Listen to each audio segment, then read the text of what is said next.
El accidente que cambió todo. En 1562 ocurrió un episodio que marcaría definitivamente su vida.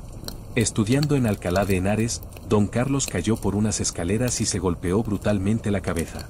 El accidente fue tan grave que durante semanas se debatió entre la vida y la muerte. Los médicos creyeron que no sobreviviría. El príncipe logró salir con vida, pero a un precio altísimo. Desde entonces sus comportamientos se volvieron aún más erráticos. Los ataques de ira se intensificaron, aparecieron delirios, conductas autodestructivas y un desprecio creciente por las normas y la autoridad.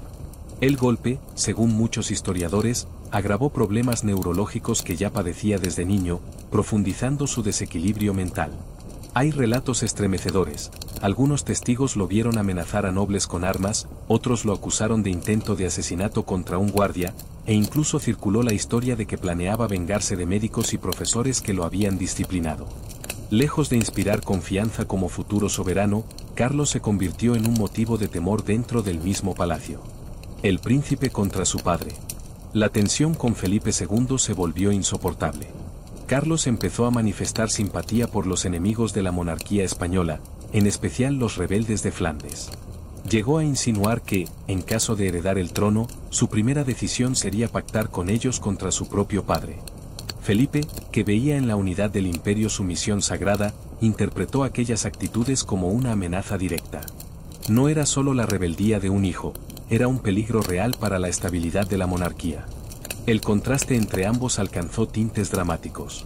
Mientras el rey aparecía como el símbolo de la disciplina y la fe, su hijo se convertía en la encarnación del caos, la violencia y la traición. Era el reverso oscuro de la dinastía. El encierro. En 1568, Felipe II tomó una de las decisiones más duras de su reinado. Tras deliberar con sus consejeros, ordenó el arresto de su propio hijo.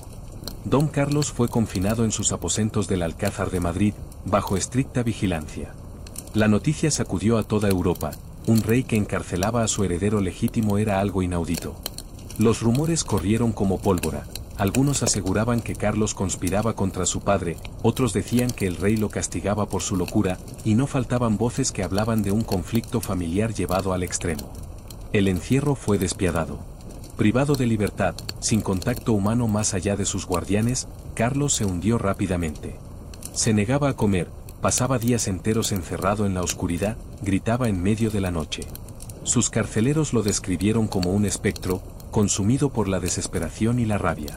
La muerte del príncipe maldito. Apenas 6 meses después, el 24 de julio de 1568, don Carlos moría con tan solo 23 años.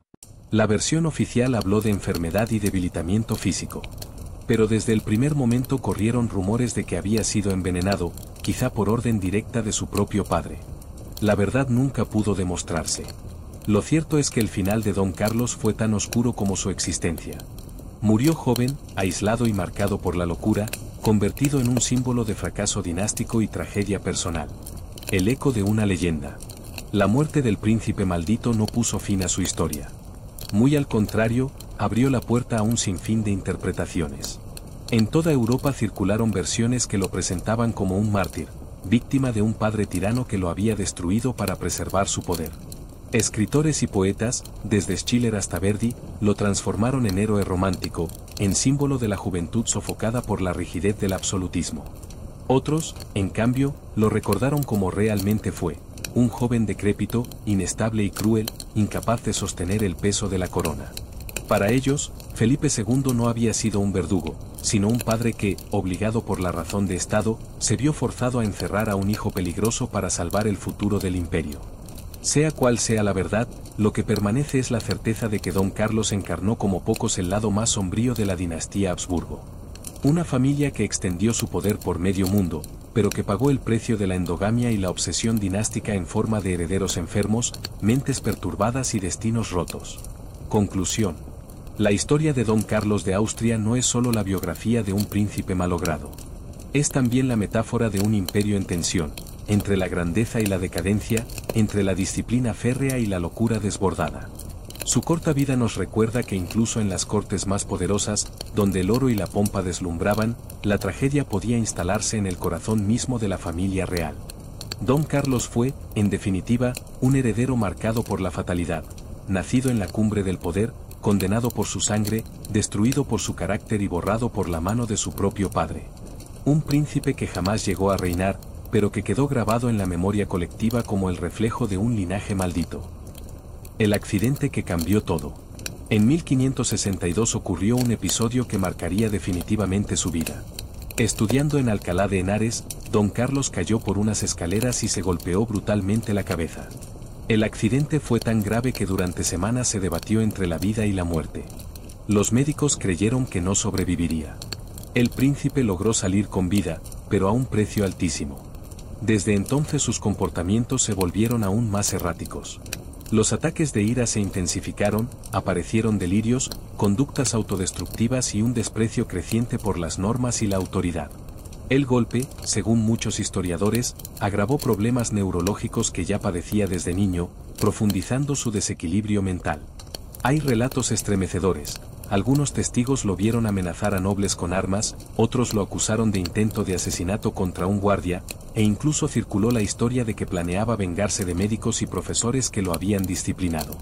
Lejos de inspirar confianza como futuro soberano, Carlos se convirtió en un motivo de temor dentro del mismo palacio. El príncipe contra su padre. La tensión con Felipe II se volvió insoportable. Carlos empezó a manifestar simpatía por los enemigos de la monarquía española, en especial los rebeldes de Flandes.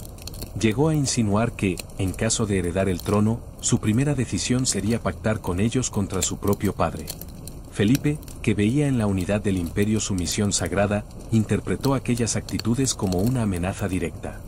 No era solo la rebeldía de un hijo, era un peligro real para la estabilidad de la monarquía. El contraste entre ambos alcanzó tintes dramáticos. Mientras el rey aparecía como el símbolo de la disciplina y la fe, su hijo se convertía en la encarnación del caos, la violencia y la traición. Era el reverso oscuro de la dinastía. El encierro. En 1568, Felipe II tomó una de las decisiones más duras de su reinado. Tras deliberar con sus consejeros, ordenó el arresto de su propio hijo. Don Carlos fue confinado en sus aposentos del Alcázar de Madrid, bajo estricta vigilancia. La noticia sacudió a toda Europa. Un rey que encarcelaba a su heredero legítimo era algo inaudito. Los rumores corrieron como pólvora. Algunos aseguraban que Carlos conspiraba contra su padre, otros decían que el rey lo castigaba por su locura, y no faltaban voces que hablaban de un conflicto familiar llevado al extremo. El encierro fue despiadado. Privado de libertad, sin contacto humano más allá de sus guardianes, Carlos se hundió rápidamente. Se negaba a comer, pasaba días enteros encerrado en la oscuridad, gritaba en medio de la noche. Sus carceleros lo describieron como un espectro, consumido por la desesperación y la rabia. La muerte del príncipe maldito. Apenas 6 meses después, el 24 de julio de 1568, don Carlos moría con tan solo 23 años. La versión oficial habló de enfermedad y debilitamiento físico. Pero desde el primer momento corrieron rumores de que había sido envenenado, quizá por orden directa de su propio padre. La verdad nunca pudo demostrarse. Lo cierto es que el final de don Carlos fue tan oscuro como su existencia. Murió joven, aislado y marcado por la locura, convertido en un símbolo de fracaso dinástico y tragedia personal. El eco de una leyenda. La muerte del príncipe maldito no puso fin a su historia. Muy al contrario, abrió la puerta a un sinfín de interpretaciones. En toda Europa circularon versiones que lo presentaban como un mártir, víctima de un padre tirano que lo había destruido para preservar su poder. Escritores y poetas, desde Schiller hasta Verdi, lo transformaron en héroe romántico, en símbolo de la juventud sofocada por la rigidez del absolutismo. Otros, en cambio, lo recordaron como realmente fue, un joven decrépito, inestable y cruel, incapaz de sostener el peso de la corona. Para ellos, Felipe II no había sido un verdugo, sino un padre que, obligado por la razón de Estado, se vio forzado a encerrar a un hijo peligroso para salvar el futuro del imperio. Sea cual sea la verdad, lo que permanece es la certeza de que don Carlos encarnó como pocos el lado más sombrío de la dinastía Habsburgo. Una familia que extendió su poder por medio mundo, pero que pagó el precio de la endogamia y la obsesión dinástica en forma de herederos enfermos, mentes perturbadas y destinos rotos. Conclusión. La historia de don Carlos de Austria no es solo la biografía de un príncipe malogrado. Es también la metáfora de un imperio en tensión, entre la grandeza y la decadencia, entre la disciplina férrea y la locura desbordada. Su corta vida nos recuerda que incluso en las cortes más poderosas, donde el oro y la pompa deslumbraban, la tragedia podía instalarse en el corazón mismo de la familia real. Don Carlos fue, en definitiva, un heredero marcado por la fatalidad, nacido en la cumbre del poder, condenado por su sangre, destruido por su carácter y borrado por la mano de su propio padre. Un príncipe que jamás llegó a reinar, pero que quedó grabado en la memoria colectiva como el reflejo de un linaje maldito.